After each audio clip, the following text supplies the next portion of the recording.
আরজিকরের পর এবার কলকাতা মেডিকেলে দুর্নীতির যোগ সুদীপ্ত রায়ের। বিধায়ক সুদীপ্ত রায়ের বিরুদ্ধে অভিযোগ, বাইরের ল্যাবের রক্তের নমুনা পরীক্ষা হতো কলকাতা মেডিকেলের বেআইনি কাজে যুক্ত তৃণমূল বিধায়ক। মাসকট স্পিন কন্ট্রোল ল্যাবের পরীক্ষায় এটি প্রমাণিত। কেয়াসেট আলোপেক্স পেন্টা অ্যাক্টিভ নতুন চুল গজাতে সাহায্য করে, চুল পড়া বন্ধ করে। Keya Seth Alopex penta active 10 hair fall প্রবলেমের একমাত্র সলিউশন। তারই প্রস্তাবে টেকনিশিয়ান নিয়োগ হয়েছিল। সুদীপ্ত রায়কে মাসে টাকা পাঠাতো এই টেকনিশিয়ান জয়ন্ত ঘোষ। আরও একবার জানিয়ে রাখতে চাইব, সুদীপ্ত রায়ের বিরুদ্ধে এবার কলকাতা মেডিকেলেও দুর্নীতির অভিযোগ। বাইরের ল্যাবের রক্তের নমুনা পরীক্ষা হতো কলকাতা মেডিকেলের বেআইনি কাজে যুক্ত তৃণমূল বিধায়ক। সুদীপ্ত রায়ের প্রস্তাবে নিয়োগ হওয়া টেকনিশিয়ান জয়ন্ত ঘোষ, সেই জয়ন্ত ঘোষ মাসে মাসে টাকা দিত, এমনটাই অভিযোগ।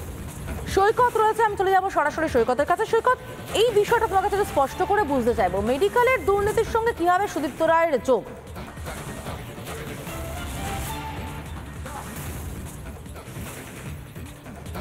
দেখো, প্রথমত মেডিকেল কলেজ হসপিটালের যে রোগী কল্যাণ সমিতি, সেই রোগী কল্যাণ সমিতিতেও ছিলেন এই সুদীপ্ত রায়। যদিও মুখ্যমন্ত্রীর মৌখিক নির্দেশে গোটা রাজ্যের প্রত্যেকটা হসপিটালের এই রোগী কল্যাণ সমিতি, এই যে বডি, সেই বডিটা ভেঙে দেওয়া হয়েছে, কিন্তু তার আগে পর্যন্ত আরজিকর এবং কলকাতা মেডিকেল কলেজ, এই দুটো হসপিটালের রোগী কল্যাণ সমিতিতে সুদীপ্ত রায় ছিলেন।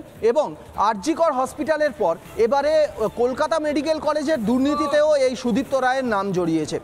প্রথম যে ইনফরমেশন বললে যে প্রাইভেট ল্যাবের যে রক্তের নমুনা, সেগুলো পরীক্ষা করা হতো এই মেডিকেল কলেজ হসপিটালের যে সেন্ট্রাল ল্যাবরেটরি, একটি সরকারি হসপিটালের ল্যাবরেটরিতে প্রাইভেট ল্যাবের রক্তের নমুনা পরীক্ষা করতেন যে টেকনিশিয়ান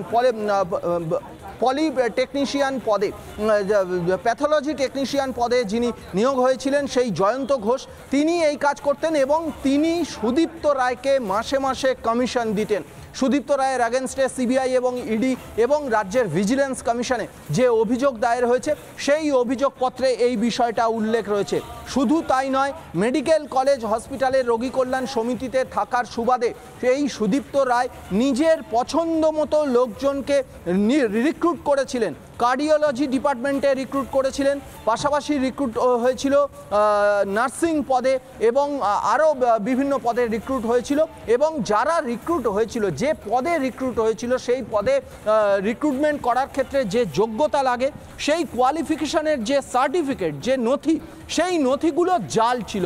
স্পেশালি নার্সিং পদে যিনি রিক্রুটমেন্ট হয়েছিলেন, একজন মহিলা, সেই মহিলাকে যখন চেস করে স্থায়ী যারা চিকিৎসা কর্মী ওই হসপিটালের, কলকাতা মেডিকেল কলেজ হসপিটালের যারা স্থায়ী চিকিৎসা কর্মী, তারা যখন চেস করেছিল, সেই চেস করার সময় যে সার্টিফিকেট দেখিয়েছিলেন সেই মহিলা, জিএনএম নার্সিং পদে যিনি নিয়োগ হয়েছিলেন, তার সেই সার্টিফিকেট ভুয়ো, জাল সার্টিফিকেট। অর্থাৎ সুদীপ্ত রায় আরজিকর হসপিটালের দুর্নীতিতে তার নাম জড়িয়েছে। তার বাড়িতে ইডি, সিবিআই, দুটি তদন্তকারী সংস্থার আধিকারিকরা তার বাড়িতে হানা দিয়েছে, জিজ্ঞাসাবাদ চলেছে।